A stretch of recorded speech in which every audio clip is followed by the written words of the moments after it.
Shohei Ohtani has stopped pitching, which oddly enough might be for the best. The Rams bring back a wide receiver, just not the one everybody wanted. And the defending MLS champion Galaxy have face planted out of the gate. Good morning. I'm James. This is your daily dose of sports and snark for the greatest sports city in the world, Los Angeles.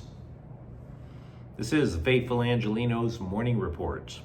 It's March 7, 2025. By the time you see this clip, I'll be on a plane heading home from work.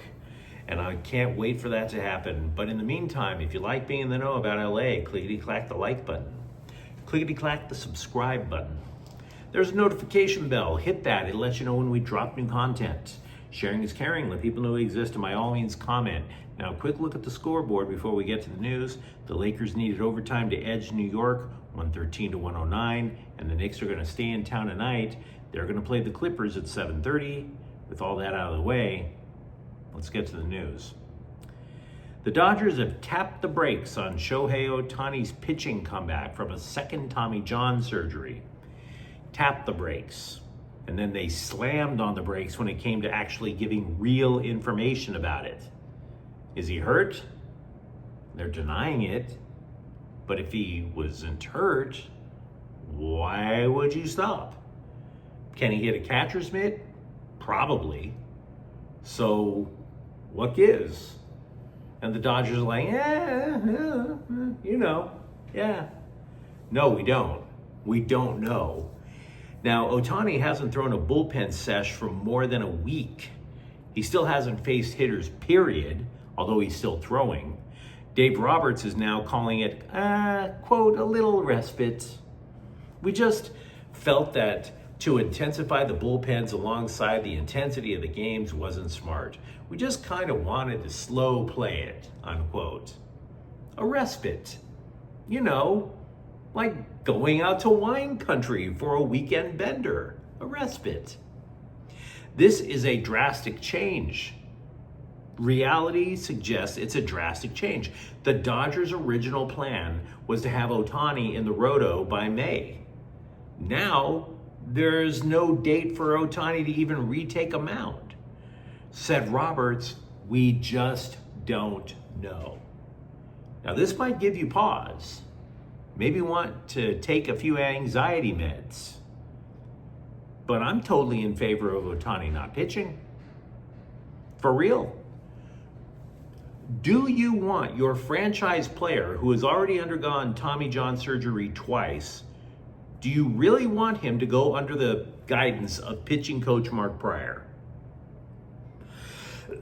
Seriously, I would kiss my elbow goodbye every night if I had to go work under Mark Pryor. It's only a matter of time before the elbow blows into smithereens. How many Dodger pitchers' arms went kaboom last year under Pryor's coaching? Yeah, the Dodgers won the rings, which is a major reason why Pryor is still there. But if you recall, they ended the season with only 2 starting pitchers. This spring, LA has 8 pitchers battling for the 5th spot. So, does Shohei Ohtani really have to be one of them? If the dude's elbow ligament disintegrates for a 3rd time, which is a distinct possibility, Ohtani's not only done as a pitcher, he's out for the season. And with it goes the Dodgers' chances to get a title. At least if you keep Ohtani as a DH, he can win solely games just completely on his own. Now, speaking of Dave Roberts, The Athletic is reporting there's progress on a contract extension. It's allegedly going to set a record for average annual pay, which means more than the $8 million that Craig Counsell gets from the Cubs. Roberts is one of 3 active managers with multiple World Series titles, by the way. It's rather dusty up here tonight. So we do have Dodgers news. Feel free to comment in the comments thread. We reported yesterday morning, meanwhile, while I was recording, saw the breaking news pass, that Tutu Atwell has extended a contract with the Rams for $10 million. And I totally don't get it. The idea of a functioning Tutu Atwell makes a lot of sense for the Rams. Sean McVay's offense has often needed a speed guy in there. stretch the defense out, create space for the possession receivers. A functioning Tutu Atwell. But Tutu Atwell doesn't function. He's had fewer than 100 receptions in his entire career. So no, I don't understand a pay hike of this level. I would also presume that this means that we can quash the idea of a Cooper Kupp return. You only have so much space under the salary cap. There have been hints as well that Demarcus Robinson isn't coming back. So who else is going to get the snaps other than Tutu Atwell? My problem is, in years past, other receivers, because I was hopeful for Atwell as well, but other receivers, they would land in LA, and the first thing they would do is play better than Atwell. I have no evidence to believe that this is going to work. Ben Skowronek outplayed him. Who's he? He's in Houston now. He might be in the UFL for all we know. Van Jefferson, Demarcus Robinson.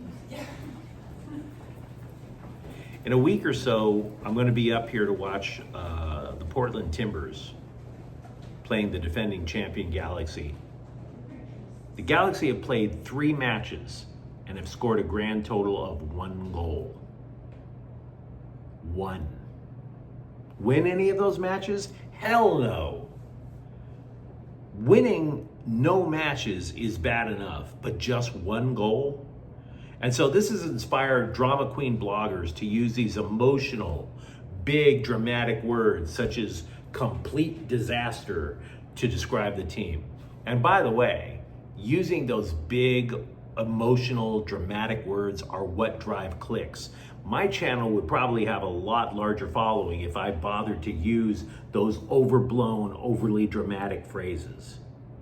And then what would the point be? We wouldn't be dealing with reality, but we'd be stamping our feet and screaming things that aren't recognized in any language known to man.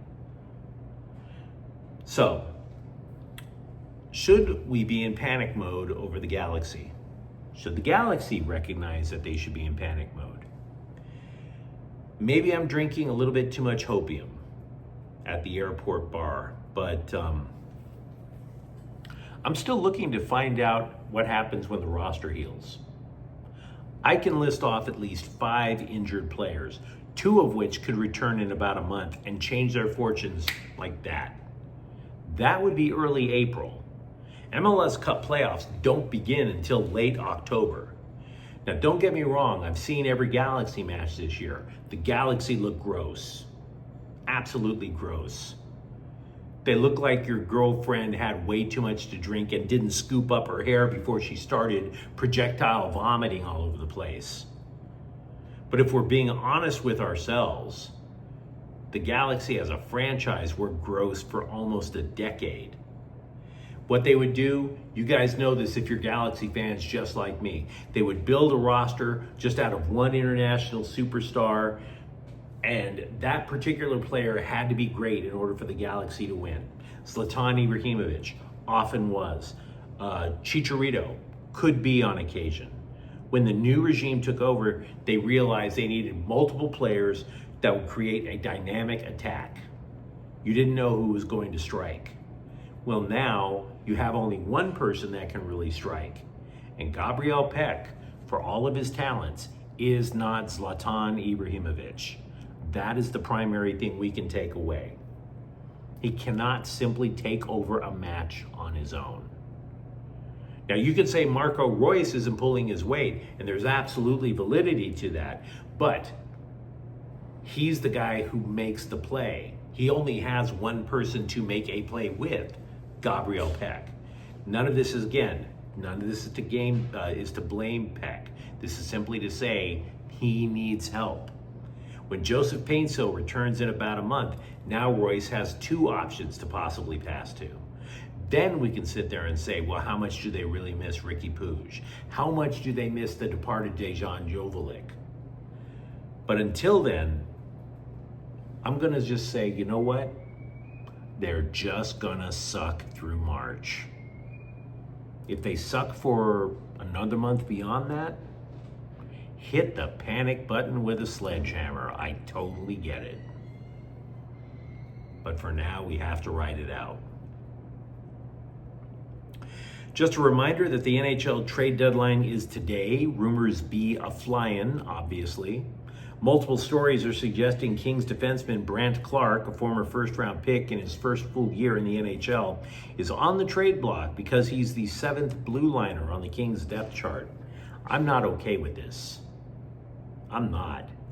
If they do trade Clarke and they only add some marginal upgrade in the top 6 forwards, which I think is what they would wind up getting back, it's a panic move by Rob Blake. Totally panicking, trying to get the team past the first round in a desperation play to save his job. Keep in mind, it took a couple of years to get consistent quality out of Quinton Byfield. Now you're talking about dumping Clarke in his first full year? Panic move. Panic move. Eric Musselman, known quick turnaround specialist, has admitted he just hasn't been able to do that at USC yet. Quote, I don't know if there was much progress. There will be next year because it'll be a lot of effort put in by all of us, unquote. Now look, to be fair, guy had a tall order. He was a guy hired from a successful program in Arkansas. It was a desperate attempt to find a quality replacement when Andy Enfield basically abandoned the Trojans for SMU at the last possible minute. Musselman then had to rebuild the entire roster with 13 newbies. And yeah, there is still some question as to whether the Trojans can even qualify for the Big Ten tournament. They probably will. They're currently 13th in the conference after beating Washington a couple of nights ago. But USC men's basketball averages more than 1,000 fewer fans at Galen Center than the women's team. So is there hope for Musselman next year? I think so. They did land a 5-star recruit in shooting guard Elijah Arenas, or I should say Elijah Arenas. Musselman also bemoaned that in his eyes, people aren't talking USC basketball, which is mostly fair. Because coach, I've been talking USC basketball. We talk all sports on this channel. But you let me know what you think in the comments thread. Are you worried or in a quirky way grateful that Shohei Ohtani's not pitching? And for that matter, do you actually have any faith whatsoever in Tutu Atwell? And if you enjoyed the content, don't forget to subscribe to Faithful Angelenos. We talk LA sports every single day here, even in the catacombs of an airport. Thank you for watching. I'm James. We'll be back tomorrow. Faithful Angelenos is a Kian Cortel Queso production. Take care.